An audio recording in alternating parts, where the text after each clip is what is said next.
Anaya Bhardwaj and Clarice Villanueva, two women from different worlds, bound by one man's betrayal and a secret so dark it turned a Dubai mansion into a burial ground. What began as a picture-perfect marriage ended in a nightmare of lies, jealousy, and murder hidden beneath polished marble floors. This is the chilling story of how love, obsession, and revenge collided, and how the wife's discovery of her husband's affair with their maid led to a deadly silence that shocked an entire city. Anaya Bhardwaj's mornings always began with perfection. Her life in Dubai was something many envied. The glass-walled villa overlooking the skyline, her husband's thriving business, and a reputation among her friends as the woman who had it all. Yet beneath that calm exterior, her days had started to feel hollow. There were moments when she would pause while pouring her morning tea, feeling an ache she couldn't explain, as though the warmth in her home had quietly disappeared. Her husband, Ritesh Bhardwaj, had once been her greatest pride. He was ambitious, confident, and spoke about their shared future as if nothing could go wrong. They had moved from Mumbai to Dubai 5 years ago, building a life surrounded by wealth and luxury. But lately, Ritesh's presence had grown faint, like a shadow passing through the rooms. He came home late, buried himself in calls, and barely noticed her anymore. The dinners they used to share in laughter had turned into silent routines where only the sound of cutlery filled the air. Anaya tried to ignore the unease. She convinced herself that marriage was about phases, that maybe he was simply stressed. Still, there was something about his eyes that felt colder, as if his attention was elsewhere. She began to sense it in the smallest of ways. The unfamiliar perfume lingering on his jacket, the hurried excuses when she asked where he had been, and the faint scent of cigarettes she had never seen him smoke. Then came Clarice Villanueva. The maid arrived one humid morning, recommended by a friend to help with the housework. She was quiet, polite, and seemed grateful for the opportunity. With soft brown eyes and a calm presence, Clarice quickly fit into the rhythm of the house. She spoke little but worked efficiently, never drawing unnecessary attention to herself. Anaya was relieved at first. Someone to handle chores, to bring back a sense of order. But slowly that comfort began to twist into suspicion. It began subtly. Ritesh seemed unusually generous toward Clarice. He'd hand her extra cash for groceries, ask her to serve his meals personally, and often smiled when she walked by. Smiles he hadn't shown his wife in months. Anaya told herself it was her imagination, that she was being unfair to the young woman. But one afternoon, when she entered the living room unexpectedly, she found Clarice dusting near the bar cabinet. There was Ritesh's watch lying beside her, the one he never took off. The sight made Anaya's pulse quicken, but Clarice only lowered her eyes and walked away silently. That night, Anaya couldn't sleep. Her thoughts spun endlessly. She began to notice patterns. The faint sound of footsteps outside her bedroom after midnight, her husband's phone lighting up at odd hours, and Clarice's nervousness whenever their eyes met. Each observation deepened her dread. She started keeping mental notes, storing every small clue in a private corner of her mind. Ritesh grew more secretive. He began locking his phone and changing his passwords, often stepping outside to take calls. The easy laughter they once shared was gone, replaced by polite distance. When Anaya asked him about his late nights, he brushed her off with vague explanations about business meetings or clients from Europe. She wanted to believe him, but the unease was spreading like poison, quiet, invisible, and impossible to ignore. One afternoon, while arranging laundry, she found a crimson lipstick stain on the collar of his white shirt. It wasn't her shade. Her hands trembled as she held the fabric, her mind racing through possible explanations, none of them innocent. She folded the shirt neatly, placed it back where she found it, and said nothing. But something inside her cracked that day. To the outside world, the Bhardwaj still looked perfect, attending dinners, smiling for photos, maintaining appearances. But behind the closed doors of their villa, Anaya had begun to feel like a stranger in her own home. Every corner whispered doubt. Every silence felt heavier than words. And then there was Clarice, moving quietly through the halls, eyes downcast, expression unreadable. Anaya could no longer tell whether she pitied her or feared her. Somewhere deep inside she already knew what was happening, but she wasn't ready to face it. The truth was circling closer, hidden just beneath the surface, waiting for one moment, one mistake, to finally come alive and destroy everything she thought was real. Ritesh Bhardwaj's affair with Clarice Villanueva began not with intention, but with opportunity. It started as stolen glances and lingering moments that neither of them tried to stop. Clarice, a young woman far from home, was vulnerable and searching for affection. Ritesh, trapped in a marriage that no longer felt exciting, saw in her a kind of attention he thought he had lost. What began as curiosity soon turned into obsession. It started with Ritesh offering her small comforts, a new phone to help her stay in touch with her family, perfume from his business trips, and clothes that no maid could ever afford. Clarice hesitated at first, feeling the weight of what she was stepping into, but loneliness blurred her judgment. The life inside the Bhardwaj villa was elegant but cold, and Ritesh's warmth felt intoxicating. In her eyes he was powerful and caring, someone who could protect her from the instability of her world. The affair grew bolder with each passing week. When Anaya left for charity events or meetings, the two would meet in secret.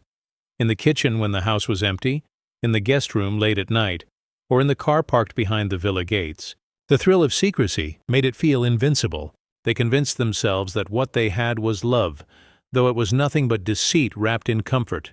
Anaya's instincts, however, refused to stay silent. She began noticing traces, small, almost invisible signs of betrayal.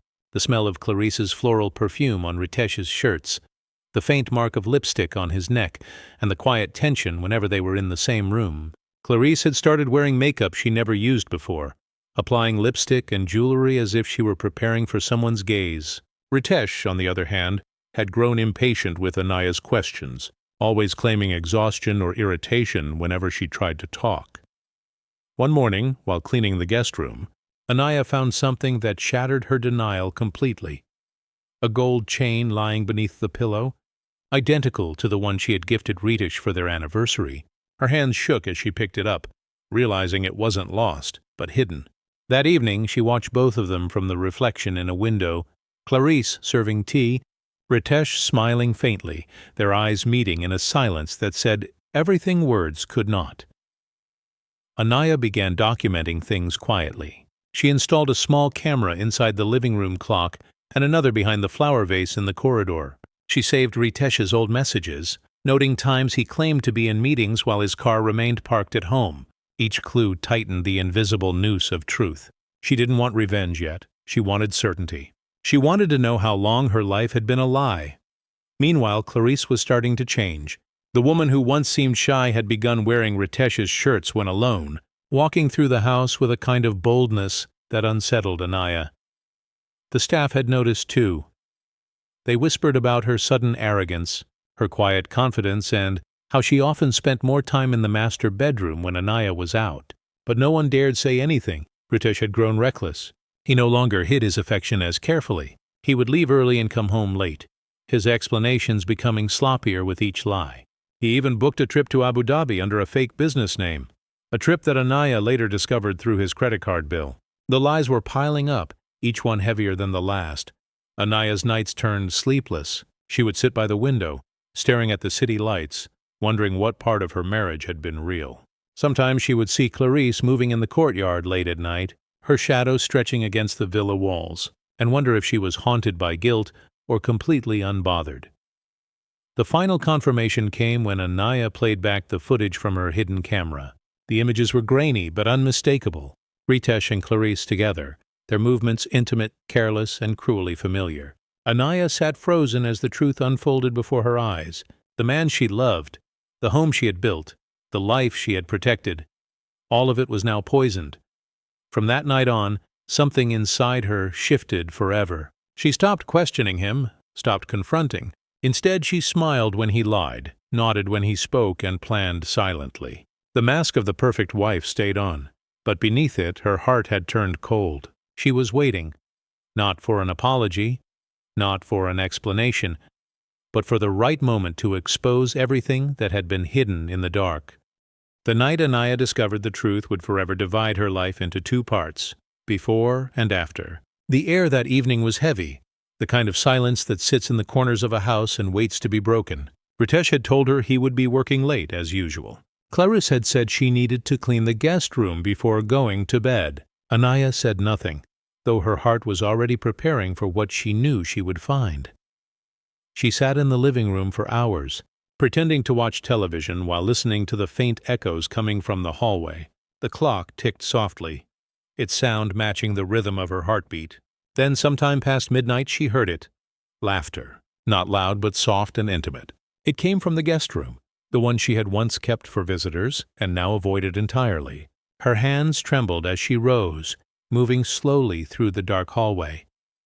When she pushed the door open, the scene in front of her confirmed every nightmare that had haunted her for months. The man she had loved for 10 years and the woman she had trusted under her roof were together, wrapped in the kind of closeness that shattered every illusion she had fought to protect. For a few seconds her body froze, her mind struggling to accept what her eyes saw. The air seemed to vanish, replaced by the roaring in her ears. No one in the quiet neighborhood saw what happened next.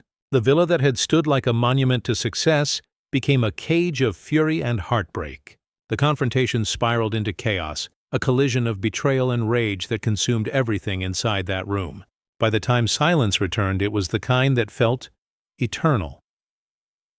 Hours later, when dawn crept through the curtains, Anaya sat motionless on the living room sofa, staring blankly at the floor. The house smelled faintly of metal and dust. Somewhere in the distance, the morning call to prayer echoed through the city, soft and haunting. Ritesh's phone lay on the table, its screen cracked, still showing missed calls from his office. Clarice's shoes were by the door, one of them stained with something dark. When the police were called the next morning, it was because Ritesh Bhardwaj had been reported missing. His assistant said he never arrived at work and that his phone went unanswered. Clarice was missing too. The villa's gates were locked from the inside, and Anaya told the officers she had no idea where they had gone. Her voice was calm, her face pale, and her eyes blank, as if she were watching herself from far away. The search began immediately. The authorities found Ritesh's car abandoned near Dubai Marina, parked awkwardly by the water. Inside was his phone, wiped clean, his wallet untouched. It looked too neat, almost staged. No signs of struggle, no footprints, nothing to point toward foul play. It was as if both of them had simply vanished. Clarice's belongings, however, painted a stranger picture. Her passport and some cash were missing, but her clothes, jewelry, and phone charger were still neatly arranged in her room. It gave the impression of someone who left in a hurry, expecting to return. Yet the longer the police searched, the less sense it made. Anaya became the center of quiet speculation. Her behavior was strange, calm to the point of coldness. She didn't cry or plead for answers. She simply answered questions with short sentences, never once looking surprised or afraid. To outsiders, she seemed like a woman too numb to process her husband's disappearance. But to Inspector Omar Rahim, who had seen enough lies disguised as grief, something about her stillness felt rehearsed. He walked through the villa several times, noting the faint chemical smell near the guest room and a tiny patch of discolored paint near the baseboards. But without direct evidence, nothing could be done. Ritesh and Clarice were listed as missing persons, and the case began to fade from public interest after a few weeks.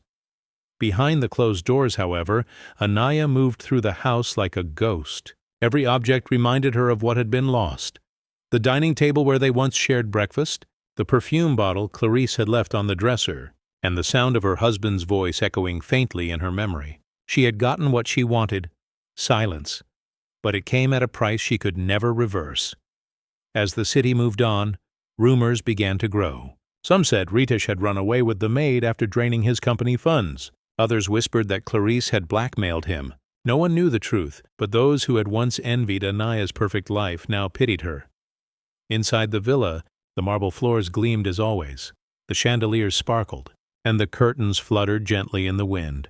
Yet something about the air had changed. It felt heavier, haunted.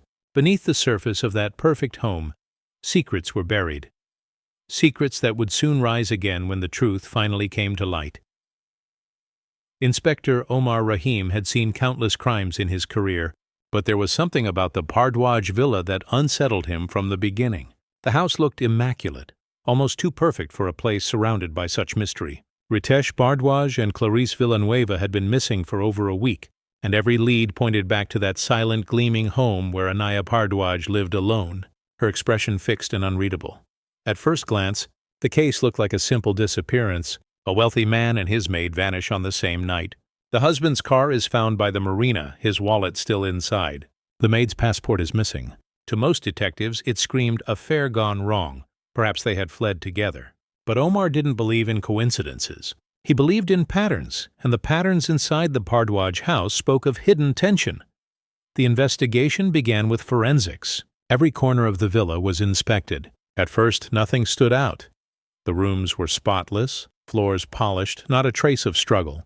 But the more they looked, the stranger it became. The air in the guest room was heavy with the faint smell of bleach. The cleaning seemed excessive, almost obsessive. A forensic officer noticed a small patch of darker grout near the skirting board, something barely visible to the naked eye. When they ran luminol over the area, faint blue patterns glowed in the dark. It was blood. Omar ordered a full forensic sweep of the guest room. Beneath the carpet, they found deeper traces, soaked into the floor. The blood samples were sent for testing. Hours later, the results returned. It was Ritesh Bhardwaj's blood. The discovery changed everything. The missing person case was now a potential homicide. Omar immediately returned to question Anaya, who was sitting quietly in her living room, sipping tea as though she had been expecting him. She didn't ask what they had found. She simply said she hoped they could find her husband soon. Her calmness felt unnatural, rehearsed, almost eerie. The next morning, officers began removing sections of the guest room floor. What they found beneath the newly repaired tiles would haunt the investigation team forever. Wrapped in thick plastic sheets were two human bodies, one male, one female. Both had been dead for days. The bodies were decomposing, but still recognizable. Ritesh Bhardwaj and Clarice Villanueva had been buried beneath the very floor where their secret affair had taken place. The forensics told a grim story. There were signs of a violent confrontation. Clarice had been struck first, then Ritesh. Both had sustained fatal injuries, and afterward someone had cleaned the room meticulously and sealed their remains under the tiles. Every tool used for the burial had been found in the house. Every trace led back to one person, Anaya Bhardwaj. When confronted with the evidence, Anaya didn't resist. She didn't cry or try to run. She simply sat still, her eyes vacant, and whispered that everything was already over. Her fingerprints were on the shovel, her DNA beneath the tiles. She didn't deny anything. Instead, she described the night as if narrating a dream. She said she had lost control after seeing them together, that something inside her broke. She remembered screaming, a struggle, and then silence. For Omar, it was both tragic and disturbing. Anaya didn't speak like a murderer. She spoke like someone whose pain had turned to stone. She showed no remorse, no tears, just a chilling calmness that made everyone in the room uneasy. As the bodies were taken away, the neighborhood gathered outside the villa. People whispered, shocked by the revelation. The perfect couple, the ones who had thrown charity dinners and smiled in photographs, had been living with a secret so gruesome it destroyed them all. The media soon flooded the story. News outlets showed images of the Bhardwaj villa, calling it the House of Silence. Reporters stood outside the gates, speculating about motive and madness. But only Inspector Omar knew the truth hidden in the evidence. This wasn't a crime of passion. It was the slow unraveling of a woman who had lost everything and had nowhere left to place her grief. As the police sealed the villa, the sound of construction tape flapping in the wind echoed through the empty street. The marble floors that once reflected luxury now hid the memory of betrayal, violence, and despair. The Bhardwaj name, once spoken with admiration, would now forever be tied to death and deceit. And in the center of it all was Anaya, calm, silent and broken, the woman who had loved too deeply, trusted too completely, and buried her pain beneath her own floorboards. The trial of Anaya Bhardwaj drew attention from across Dubai and beyond. The elegant woman who had once hosted charity events and lived a life of wealth now stood behind glass in a courtroom, accused of burying her husband and his lover beneath her own floor. Cameras flashed outside as reporters filled the corridors, each one trying to capture the expression of a woman who had shocked an entire city. But Anaya remained as calm as she had been since the night of her arrest. Her silence unnerved everyone. There were no tears, no breakdowns, just a hollow stillness that made her seem almost detached from the tragedy surrounding her. Inside the courtroom, the evidence was overwhelming. The forensic team presented the blood samples, the fingerprints on the shovel, and the hidden camera footage Anaya herself had installed that unknowingly became the strongest proof of her awareness. The prosecution painted her as a woman consumed by jealousy, a wife who couldn't bear betrayal and chose revenge over reason. They described how she had planned the murders in a moment of emotional collapse, then buried the bodies to protect her reputation. But those who sat close to her saw something different. Anaya didn't look like a woman burning with guilt or hatred. She looked empty, as though her mind had stopped living long before the murders took place. When the judge asked if she had anything to say in her defense, she spoke softly, her voice barely above a whisper. She didn't deny the killings. She said she didn't plan them, that it all happened in a blur she couldn't remember clearly. She admitted to cleaning the scene and hiding the bodies, saying she did it because she couldn't face what she had done. Inspector Omar Rahim attended the hearing silently, seated among the witnesses. Even after decades in law enforcement, Anaya's composure disturbed him. She never asked for mercy, never pleaded for understanding. It was as though she believed her punishment had already begun the moment she realized the truth about her marriage. He had seen guilt in many forms: anger, denial, remorse, but never quiet acceptance like this. The verdict came swiftly. Anaya was sentenced to life imprisonment. As the decision was read, she didn't flinch. Her eyes stayed fixed on the wall ahead, her face expressionless. Reporters described her as the woman of stone, a figure too calm for the crimes she had committed. Outside the courthouse, the media turned the story into a symbol of betrayal and broken love. People argued over whether she was a cold-blooded murderer or a victim driven to madness by heartbreak. Inside the women's prison, Anaya became a mystery among inmates and guards alike. She followed every rule, spoke little, and spent hours sitting by the window of her cell, staring at the desert horizon. Some said she talked to herself in the nights, whispering to people who weren't there. Others said she wrote letters she never mailed, placing them neatly under her pillow. No one ever saw her cry. Months passed and her old villa was sealed permanently. The neighborhood changed, new families moved in nearby, but no one wanted to buy the Pardwaj home. People believed it was cursed, that strange noises came from the walls at night. The house stood empty, sunlight pouring through its glass windows, reflecting off the marble floors that had once hidden two bodies. It became a monument to secrets and destruction, beautiful on the outside but forever poisoned within. Inspector Omar Rahim visited the site one last time before it was handed over to authorities. He walked through the silent rooms, feeling the weight of everything that had happened there. The air was still thick with memory, the kind that lingers even after the people are gone. He found himself standing in the guest room, the place where it had all begun and ended. For a moment, he could almost hear the echo of a woman's quiet heartbreak in the walls. In prison, Anaya's days continued in silence. Her hair turned gray early, and her once elegant face grew pale. She never asked for visits, not even from friends or family. When journalists tried to reach her, she refused interviews. The only message she ever sent out was a single line written in her neat handwriting: "Lies built this house. Truth buried it." Years later, when she finally passed away quietly in her sleep, the story of the Pardwaj murders resurfaced in documentaries and podcasts. People debated whether she was a monster or a tragic figure destroyed by love and deceit. But those who had truly followed the case, especially Inspector Omar, knew the truth was far more haunting. Anaya Pardwaj was neither villain nor victim. She was a reflection of how deeply love can twist into something unrecognizable when trust dies. Her story became a cautionary tale whispered among those who remembered the glamorous couple in the shining Dubai villa, a reminder that even the most beautiful homes can hide the darkest secrets, and that sometimes silence is the loudest confession of all.